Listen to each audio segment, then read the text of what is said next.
presence. Now one together.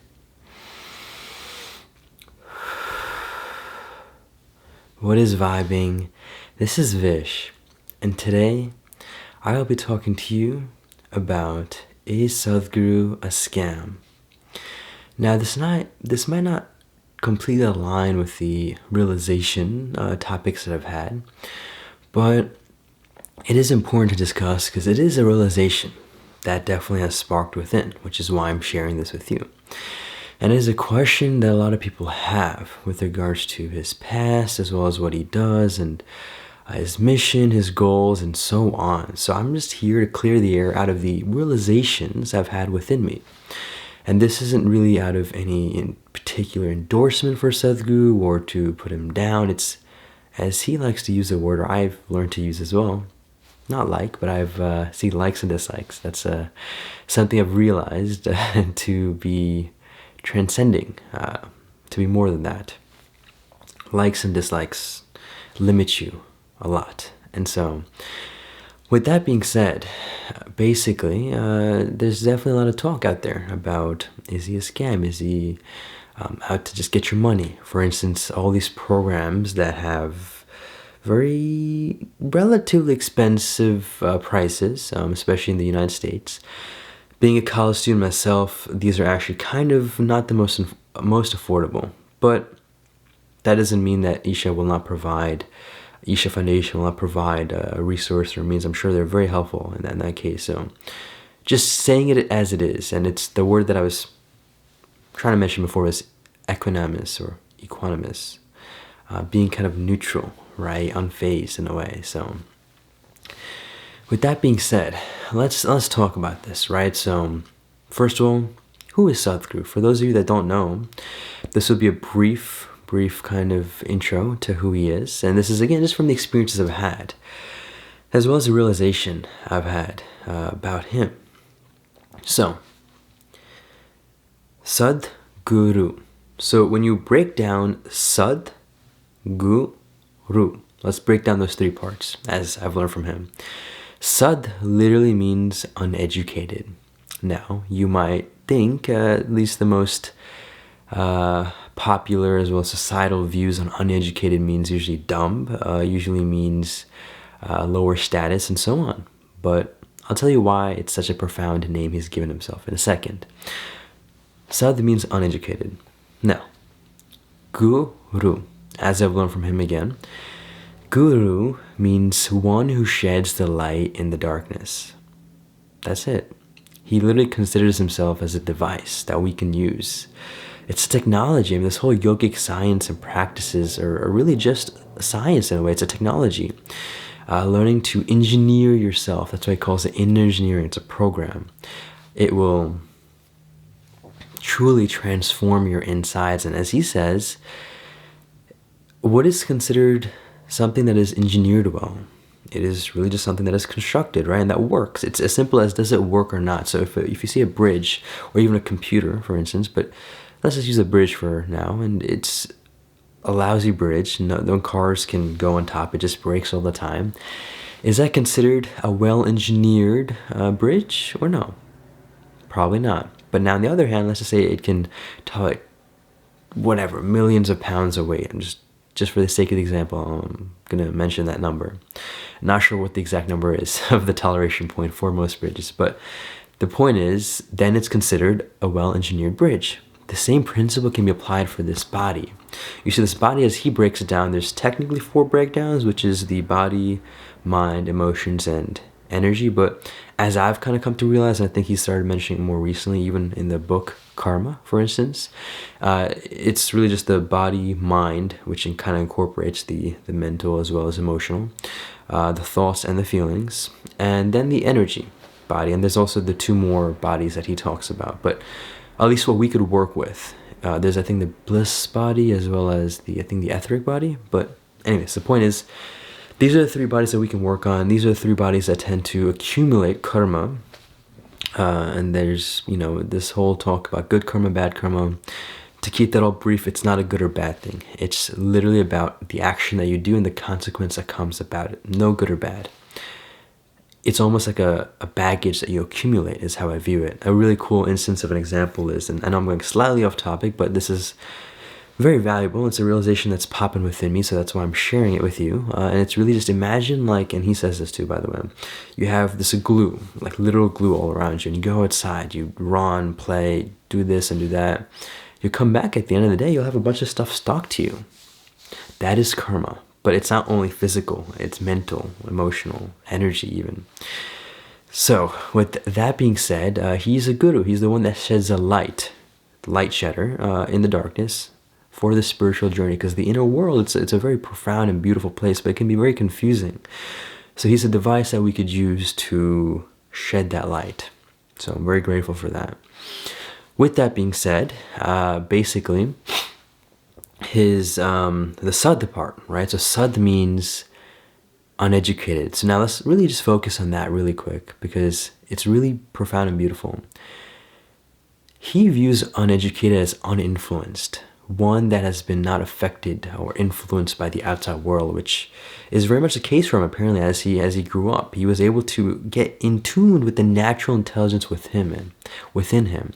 His intelligence, as he says, intellect, which is like the intellectual PhD studying and so on, is only such a small part of the intelligence. Intelligence is a lot more vast. It really just incorporates perception in a way. As Eckhart Tolle himself says, he probably would fail an IQ test, but his intelligence, and he says this out of, at least that's how I'm interpreting it, is beyond, right? He's enlightened in a way. So to quantify someone's intelligence based off of an IQ test is really not doing the justice, to keep it simple. So to keep it simple and brief, at least I'm trying to, and I appreciate your patience in listening to this. Sadh just means uneducated, uninfluenced, so he's just not attached really to this material outer world. And that, in a way, is a beautiful, beautiful word to describe himself. It also, in a way, humbles him, right? He's considering himself uneducated. You see, most of us would consider that as a bad thing or as a dumb thing, but he's saying that as something to be appreciative for. He's uninfluenced. That is the humbleness that I really love about him. Now, to address the core of the question, if is Sadhguru a scam? You see, let's start with this, the charging that I mentioned for the programs. Now, they are decently priced, a lot of these programs, but they're also very transformative. Ask countless people, countless experiences. It's people that were on chronic, I know this from personal experiences from people that I've talked to. And it's the people that had chronic physical and mental conditions, you see, that were considered chronic by the Western world, Western doctors even, that had to take medication for the rest of their life, that had to have experienced chronic pain for the rest of their life, have gone through his programs. And these aren't just programs. I'm just using that term to abstract it all, but it's really like a deeper processy. But anyways, that have gone initiated his programs and have completed them and done it for so long, and time is all relative, so relatively decent time, and they've gone out of those conditions. No medication needed, no nothing, no pain, everything's gone. So that's the first thing. Countless people have been getting help by this, although they have been a little expensive. Number two, why does he even charge in the first place? Well, that's something you might wonder. And, if you're truly selfless and you're just trying to help, you shouldn't charge. But it's a very simple thing. One is you got to be sustainable. Being conscious and helping or serving doesn't mean you're dumb, and that's probably why a lot of the people that are quote unquote good are also dumb or just unconscious. So they do things a little bit out of their, out of sustainability, to keep it simple. So he needs it, one, for sustainability of him as well as for the foundation. It's one of the largest volunteering organizations, Isha Foundation, in the world.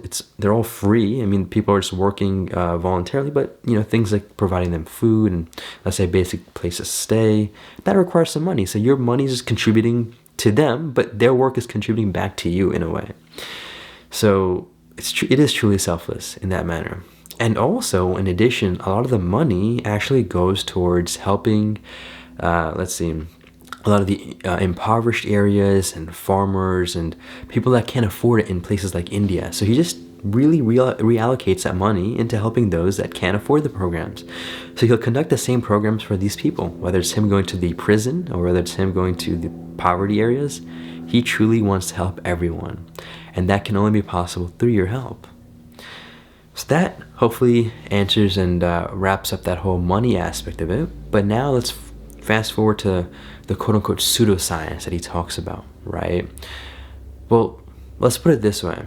And actually, before I even get there, all these things that I mentioned, I've learned from him, as well as research, very brief research I've done. So I do want to stand by an I don't know, right? Is 100% of the money truly going towards every single thing of these? I don't know. I want to make that clear. I'm not a blind believer in Sadhguru. As he himself says, it's all about seeking, right? But from what I've experienced, what I've heard, and what I've seen, I would have to give it the benefit of doubt, really. I mean, it seems like it is truly doing that. I've seen people in India as well have told me this. So anyways, I just do want to clear the air on that. But now going towards the pseudoscience aspect of Sadhguru, if that is even a thing, well, as I've learned, the yogic sciences, and I mean, just look at it literally as to what's happening now. It's just proof, pure proof. The world, especially the Western, is becoming more aware of veganism, being vegetarian, for instance, and then vegan, and all this healthy living, meditation, yoga. Well, it's kind of not true yoga, but let's just call it yoga for now. All these things which are very beneficial for the mental and physical health. And it's only now that people are kind of becoming aware about this and the deeper benefits. But this has been studied thousands of years ago. It's a whole science, yogic science, and it's all derived from the experiential, really. It's all experiential. So there's the three kind of areas that I like to observe, right? There's the science, religion, and the spiritual, which is all experiential. Science is all about replicating experiments over and over again, but getting the same results. So it's very, very sustainable in that sense that it works. I mean, it definitely works because it's something that can be replicated, and it's a technology usually that helps, right? Or it can destruct as well if you're not conscious. But anyways, the point is, it's something that can be repeated over and over again, and you don't necessarily have to observe it, but there is kind of a, in a way, quote unquote, inbuilt trust in the science, because the things we learn, we kind of trust in, and it's all derived from the repeated experiments. Religion, I'm not going to go too in depth with that, but there could be some relative science as well as spiritual elements as a part of it. But to keep it simple, it's in a way a belief system, which is, as I view it, like a blind assumption, really. Not a good or bad thing. I'm not saying it's bad, but it's just how I see it. The last is the spiritual, which is all experiential, right? So maybe it can be replicated amongst everyone because they're not doing it on paper or like as a science laboratory experiment, but truly it can be replicated. It's just more experiential. What have you experienced? So the yogis thousands of years ago, or the yogis have learned these things, whether it's the food, how to eat, how to sleep, all these other things. So a lot of this, even things like the cosmos, by the way, with the study of the space and so on, these people have studied. And so Sadhguru is just really kind of talking about it, and he's talking about from experience. So literally, I would have to keep this transparent so that I can't necessarily and say that I've agreed with everything he said, but I've never disagreed with what he said. So for those things I've never agreed, I just leave it open to as an I don't know. You see, there's nothing wrong with saying I don't know, as he himself says, till you've experienced it yourself.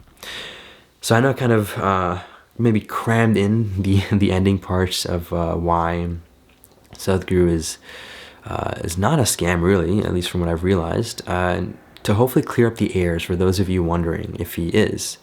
So that is all that I have to share for today. I'm very grateful for you watching and taking this time. If you have any questions or if you've learned something from this video, comment that down below. If you have any other video topics, also comment that down below. And with that, make it a great day. Take it joyfully.